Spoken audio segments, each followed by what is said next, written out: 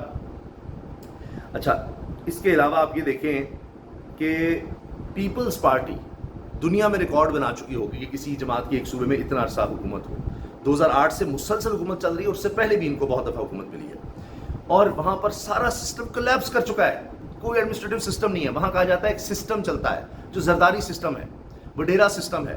وہاں کی ایجوکیشن کا حال دیکھ لیں, ہر سال پرچوں میں نقل ہوگی, کوئی پوچھنے والا نہیں. پولیس وڈیروں کے انڈر ہوتی ہے.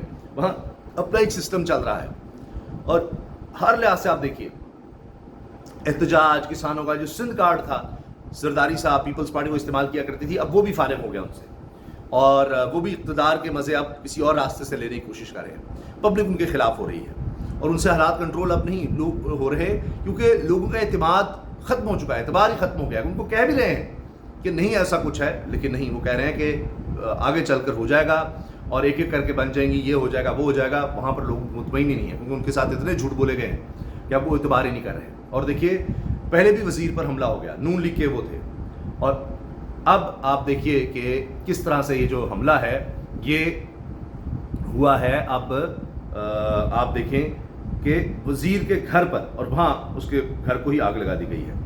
باقی ہم بات اب کرتے ہیں جی کہ سیاست میں کیا ہو رہا ہے.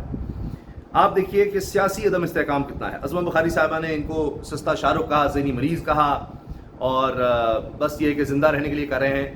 فیصل واڈا کتنے اہم آدمی ہیں, جو باتیں وہ کر رہے ہیں نہ کابینہ کو پتا ہے, نہ شہباز شریف کو, نہ ان کے ممبرز کو, کسی کو نہیں پتا کہ فیلڈ مارشل کا مطلب کیا ہے, آرمی چیف فیلڈ مارشل بننے کا. یہ وہ بندہ ہے جو اگر میڈیا کو بلا کر بریفنگ کوئی دی جاتی ہے تو وہاں پر بھی ہوتا ہے. تو یہ عظمہ بخاری صاحبہ کو اندازہ ہے, مگر وہ پھر بھی کچھ نہ کچھ کہنا چاہ رہی ہیں کہ نہیں ہماری بھی ایگزسٹنس ہے.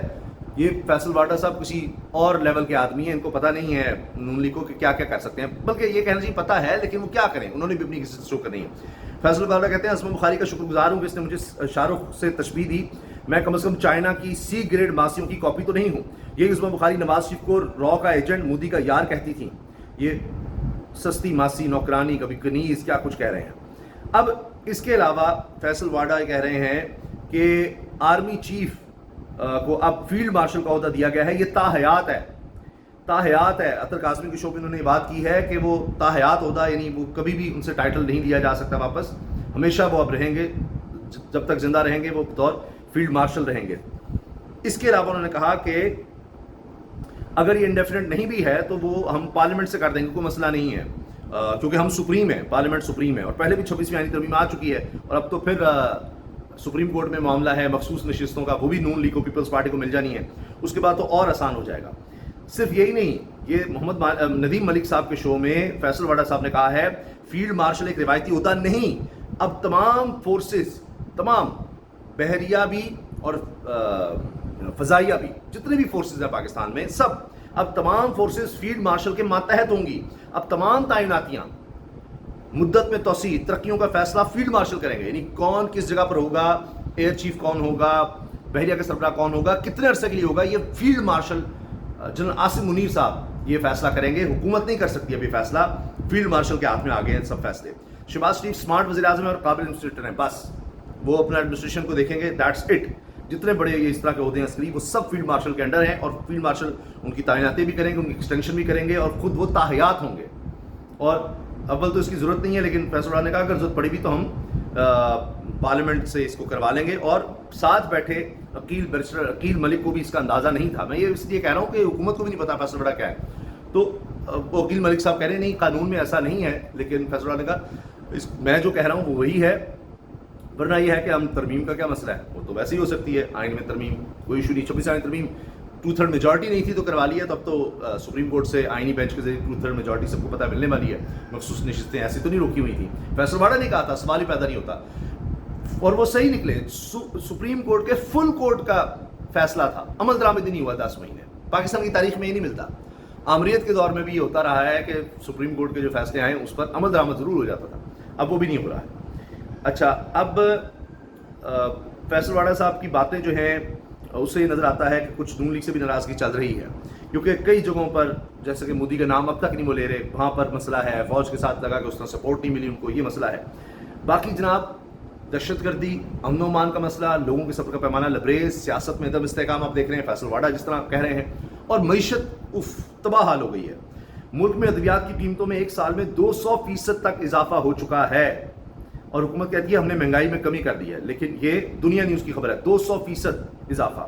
پھر یہ چارٹس بھی شیئر کی جا رہے ہیں. بات یہ ہو رہی ہے کہ جی یہ تو گروتھ جو حکومت نے کہی تھی کہ 3.6% ہوگی, وہ 2.6% ہے, وہ بھی ان کے اپنے اعداد و شمار میں. اور اصل میں یہ ہے کہ 2.6% کہہ رہے ہیں, لیکن یہ دکھایا گیا آخری کوارٹر میں خود 5% ہوگی گروتھ. یعنی لگتا یہ ہے کہ 2% بھی نہیں ہوئی گروتھ.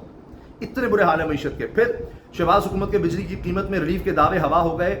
گرمی آتے ہی اور کھپت بڑھتے ہی بجلی کی قیمت بھی بڑھنا شروع ہو گئی. بجلی کی قیمت میں ₹1.27 فی یونٹ اضافہ کرنے کی درخواست دائر کر دی گئی. بجلی صارفین پر آئندہ ماہ تقریباً 15 ارب روپے کا اضافی بوجھ پڑے گا. یہ بھی آغاز ہے, ابھی تو IMF سے منظور شدہ بجٹ آیا نہیں, تو آپ دیکھیے کہ بجلی کی قیمتیں کہاں جا رہی ہیں, اور ابھی تو اور بہت زیادہ بڑھیں گی. یہ ہے ہماری حکومت, یہ ہے ان کی کارکردگی. باقی یہ جو مرضی کہتے ہیں, خوشیاں منائیں, ہم اقتدار میں ہیں 3 سال سے, ہم مسلط ہیں. جب تک جو جس کا حق ہے, جس کو لوگوں نے ووٹ دیا تھا, ان کو اقتدار نہیں ملے گا, فری اینڈ فلیکشن نہیں ہوں گے. آپ جو مرضی کر لیں, میں آپ سے عرض کر رہا ہوں حالات ٹھیک نہیں ہو سکتے. اللہ حافظ.